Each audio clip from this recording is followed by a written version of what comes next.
من التزم السلفية حصل الخير كله وحصل أجرا عظيما وفيرا كبيرا لأنه لزم هدي رسول الله صلى الله عليه وآله وسلم. إن الحمد لله نحمده ونستعينه ونستغفره ونعوذ بالله من شرور أنفسنا ومن سيئات أعمالنا. من يهده الله فلا مضل له ومن يضلل فلا هادي له. وأشهد أن لا إله إلا الله وحده لا شريك له وأشهد أن محمدا عبده ورسوله. أما بعد فإن خير كلام كلام الله عز وجل وخير الهدي هدي محمد صلى الله عليه وسلم وشر الأمور محدثاتها وكل محدثة بدعة وكل بدعة ضلالة وكل ضلالة في النار. وبعد. Welcome the dear brothers and sisters on the 20th of Rabīʿ al-Thāni, the year 1445 al-Hijrah, corresponding to the 4th of November, year 2023. In our previous two lessons, we covered briefly the biography of the great scholar, the great Imam, the reviver of the Deen, the reviver of Tawḥīd in the Arabian Peninsula and other parts of the world, Shaykh al-Islam Muhammad bin Abdul Wahhab rahimahullah ta'ala. This great scholar who taught the people the foundations, the basics of the religion, of this beautiful, easy religion of Islam. Inshallah, today we're going to look at a few articles, inshallah try to cover as much as we can, in response to the accusations that were made against this great Imam. So we're looking at the accusations, the lies and the accusations that were made against this great Imam, Shaykh Muhammad bin Abdul Wahhab rahimahullah ta'ala. Because as we know through experience and through history, we find that whenever the truth becomes apparent, and when the people stand up for the truth, we'll find there will be always those from the Ahlul Bid'ah and the people from the Kuffar and the hypocrites who will try to put down the religion of Islam. We find the enemies of Islam who are not happy with following the Tawḥīd of Allah subhanahu wa ta'ala. They're not happy with following the Sunnah of the Prophet Muhammad sallallahu alaihi wasallam. They're not happy with following this blessed way of life. Rather, they want to follow whatever they feel like doing, whatever comes into their minds, whatever shaitan puts into their hearts. So you find these people, they try to put down and belittle the message of the truth and the people who stand up with the truth. And it's very easy to refute their arguments and their accusations, because the truth is clear. And that was always the case, that the truth will always be clear. So the first accusation that we will look at that they made against Muhammad bin Abdul Wahhab was the accusation of him rebelling against the Ottomans. Accusation of Muhammad bin Abdul Wahhab rebelling, going against the Ottoman Empire, which was the prevailing empire at that time, controlling over some of the lands of the Muslims. The accusation of rebelling against the Ottomans. So we're looking at an article written by our brother, our teacher, Abu Khadija Abdul Wahid, حفظه ta'ala, may Allah protect him from all the evil things people say and do against him. Because I've known him personally for a very, very long time, over 30 years personally, and I know him to be a true, honest, true, sincere, good brother and teacher and a guider to the manhaj al-Salafi. Everybody has their mistakes. Nobody is free from them. And when you put yourselves forward for da'wah, that's when your mistakes start becoming a bit apparent. But putting that aside, because we all make mistakes, and we look at the good, and we look at the correctness of manhaj, of methodology. So we find our dear brother Abu Khadija Abdul Wahid being on the true manhaj, the correct method, the methodology of the Prophet ﷺ and his companions. And that is sufficient as a sharaf, as an honor that Allah has given him to be in that position. And we ask Allah to aid him and protect him, because it's not an easy position to be in, to stand forward with the Kitāb and the Sunnah and the manhaj of the Salaf, and protecting the honor of the great scholars. It's not an easy position to be in. And we can see from his fruits, from his website, from his writings, from his da'wah. MashaAllah, tabarakallah, Allah has blessed him. So when these people come and make accusations against him, and lies and falsehood, or their misjudgments, then let's see what they've produced, and how much they've built. They always talk about, you Salafis always go around destroying things, destruction, talking against and backbiting against, and these type of things. What have they produced? What have they produced? Whereas, alhamdulillah, by Allah's blessings, that the da'wah of our brothers from Salafi publications, and at the head of them is our brother Abu Khadija Abdul Wahid, حفظه, that they've produced so much as regards the actual literature, as regards the marakis of Salafiyun all over the world. And there's not anyone that I meet, when I ask them, how did you become Salafi, how did you start practicing, and they will say, through Salafi publications, by Allah's permission. And this shows their fadl.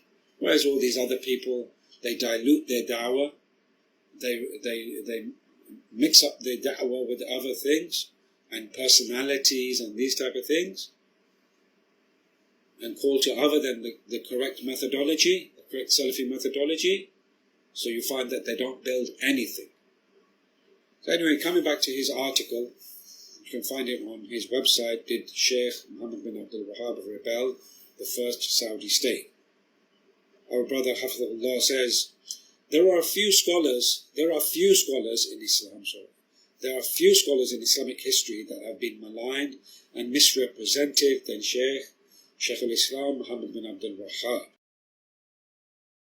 There are other scholars as well, but not as much as Muhammad bin Abdul Wahhab, because he stood up with Tawḥīd and Sunnah, and he stood up against the Khawarij and the different sects, and the Sufiya, and that's why we find that they say bad things against him, say bad things about him, they malign him. He continues, he says, the Sufis and the Shi'as, those who ascribe divinity and superstitious powers to the inmates of graves, so they ascribe divinity, some of the actions which are only for Allah subhanahu wa ta'ala, they say that their imams and their leaders have these attributes and these qualities. The Sufis and the Shias are both like this. They ascribe divinity and superstitious powers to the inhabitants of graves, despise him due to his condemnation of their un-Islamic and counter-orthodox beliefs. This is the point, that because he spoke up with the truth from the Kitāb and the Sunnah, and he exposed them, and he told them what they were doing was wrong, and their counter-orthodox beliefs, which is the correct belief of Ahlul Sunnah, they despise him, they hate him. And these beliefs that they have, which contradict the Quranic commands that demand that worship be directed solely to Allah, and supplications of need, aid, refuge, and rescue be directed to him alone. So this is the crux of the matter, the Tawḥīd of Allah Azza wa Jal. On the other side, and this mashallah shows us the wisdom and the intellect of our brother Abu Khadija, Hafidhullah, that he shows both sides of this. On the other side, there are the radical Kharijite sects, some of whom regard him to be a cementer of the throne of Imam Muhammad ibn Saud, the founder and first leader of the Saudi state.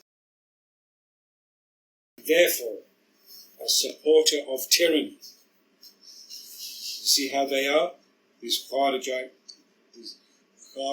sects, these terrorist sects, these extremist sects, they regard Muhammad bin Abdul Wahhab as the one who helped and cemented the throne of Imam Muhammad bin Saud, the leader of that time, who united with Muhammad bin Abdul Wahhab and the founder of the first leader of the Saudi state.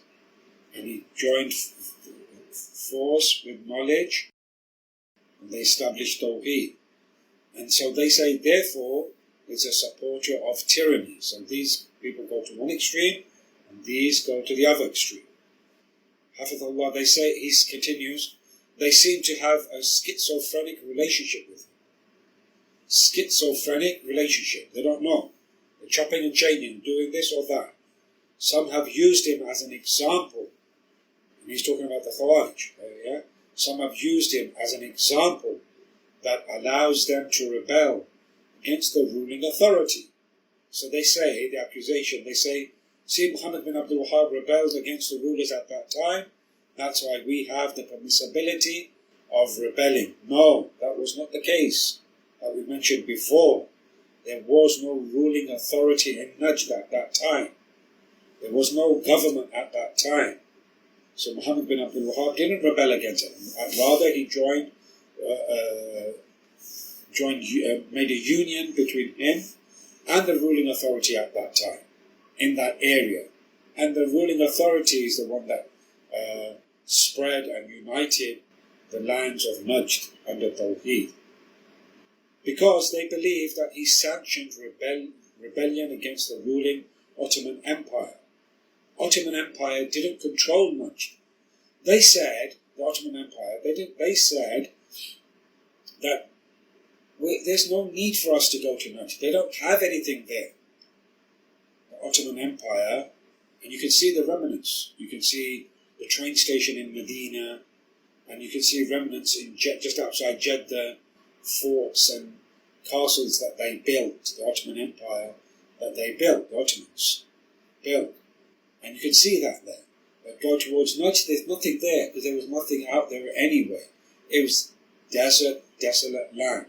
So the Ottomans, because they wanted taxes, they took taxes from the people of Jeddah, and people of Makkah and Medina, because it was a central point of meeting where everybody came for Hajj and Umrah and these type of things. And Medina because there was agriculture there and some of the surrounding areas. So the Ottoman Empire didn't control Najd. They didn't even want anything to do with Najd. They said, oh, these are just Bedouins out there fighting amongst each other. So Abu Khadija continues, he says, yet others have attacked him on the basis, as they claim, that he rebelled against the Ottomans and therefore aided in the downfall of the Khilafah. And this is all said by the Khawarij. The terrorists, the extremists, they all say this type of stuff. They bring all this rhetoric and argument, and none of it is true. He goes on to say, if one studies the life of Shaykh Muhammad bin Abdul Wahhab and his extensive writings, as well as those of his children and grandchildren in their own right, it becomes clear that he did not rebel against the Ottomans, nor did he declare those who fell into innovations as unbelievers, as some biased partisans, Hizbiyun, have claimed. And not just them, even the kuffar.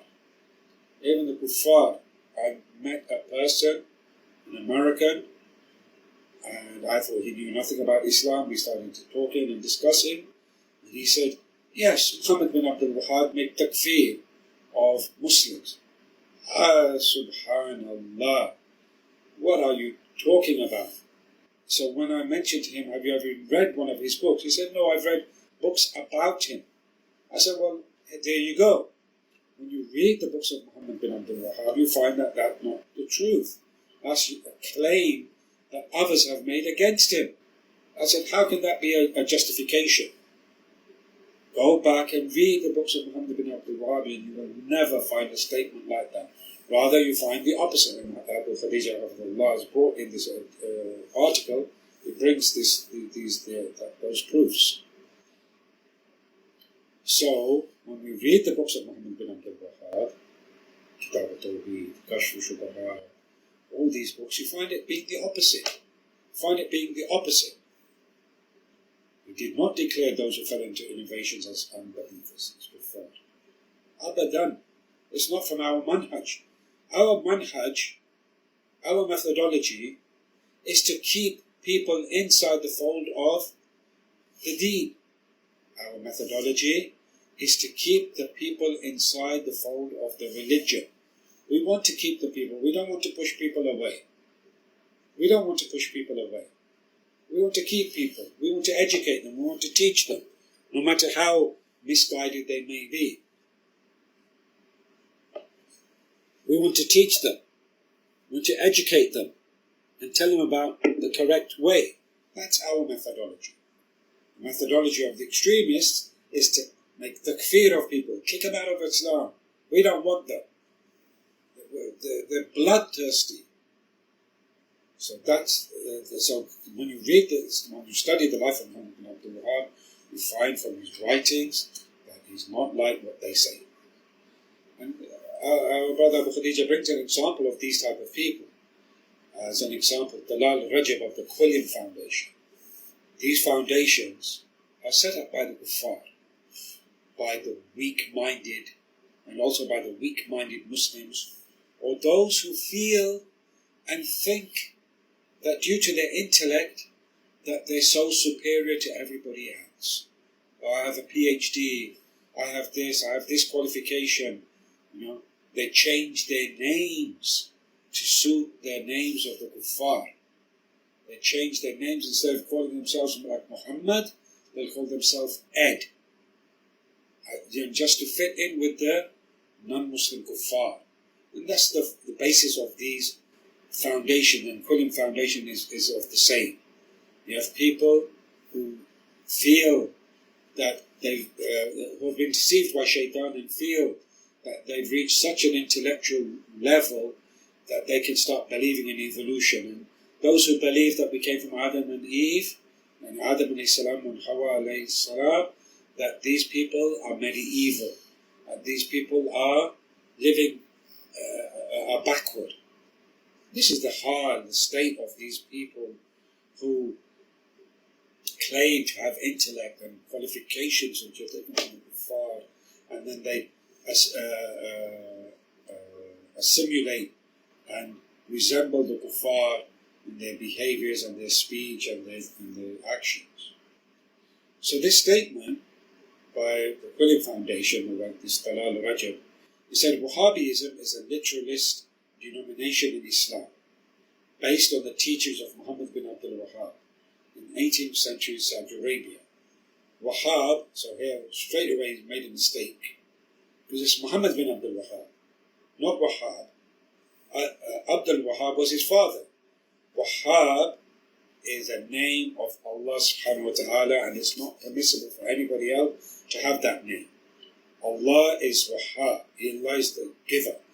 What a person can be named as Wahid or Wahid or any of these type of things, but Wahhab is only Allah subhanahu wa ta'ala. Wahhab is the grantor, the giver. Only Allah is the giver, because only Allah possesses everything. Yes, we are given something, we are granted something by Allah's permission. So if somebody gives you something, he's not a Wahhab. Okay? He's somebody that has facilitated for Allah to give you that thing. Allah's facilitated for him to give you that thing. So straight away they made a mistake in their statement. They said Wahhab advocated the purification of Islam from what he referred to as innovations. From what he referred to as innovation. So they're trying to say that when Muhammad bin Abdul Wahhab said this such and such is an innovation in the deen, a bid'ah in the deen, it's from himself. But rather, in fact, we know from his studies, from studying these books and other books, that he took from the scholars. He took from the scholars in refuting bid'ah and ahlul bid'ah. So this again is another mistake. Then they continue, they said, arguing that anyone who practiced such innovations became a kafir. This is again a lie, clear, because there are certain aspects, if you look at Kitāb at-Tawḥīd, certain chapters where Muhammad bin Abdul Wahhab said, min ash-shirk, or, from the different forms of shirk, the lesser shirk that the person commits, this is an innovation. Doesn't take him outside the fold of Islam. So it shows us how ignorant, how foolish these people are. And they pick up a few books that they read from the Orientalists, those who fight against Islam, and they quote them and they run with them, and they take it as a methodology. We're not talking about one or two mistakes that a person makes. La. We're talking about a methodology. They build their methodology, their thought upon this. And this is the distinction between a Salafi and a non-Salafi.